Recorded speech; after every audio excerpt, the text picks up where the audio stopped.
நடிகை வடிவுக்கரசி சென்னையைச் சேர்ந்தவர். Vadivukkarasi cinema director A P. Nagarajan அவர்களின் உறவினர்.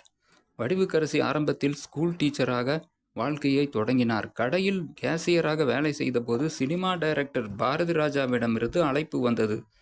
நடிகை வடிவுக்கரசி 1978இல் சிவப்பு ரோஜாக்கள் என்ற திரைப்படத்தில் அறிமுகமானார். பாக்யராஜ் திரைக்கதையில் கன்னி பருவத்திலே என்ற திரைப்படத்தில் 1979இல் கதாநாயகியாக நடித்தார். வடிவுக்கு வளைகாப்பு, மெட்டி உட்பட மொத்தம் 350க்கும் மேற்பட்ட திரைப்படங்களில் நடித்துள்ளார். 40 தொலைக்காட்சி தொடர்களில் நடித்துள்ளார். வடிவுக்கரசி முதல் மரியாதை என்ற திரைப்படத்தில் சிவாஜி கணேசனுக்கு மனைவியாக நடித்து மிரட்டினார். வடிவுக்கரசி ரஜினி, கமல், விஜய், அஜித் போன்ற பெரிய நடிகர்களுடன் நடித்துள்ளார். வடிவுக்கரசி அருணாச்சலம் திரைப்படத்தில் பாட்டியாக நடித்தார். சிவாஜி என்ற திரைப்படத்தில் ரஜினிக்கு அம்மாவாக நடித்தார். அம்மன், பிறந்த வீடா புகுந்த வீடா போன்ற திரைப்படங்களில் நடிப்பில் அசத்தியவர் வடிவுக்கரசி. தற்போது வடிவுக்கரசி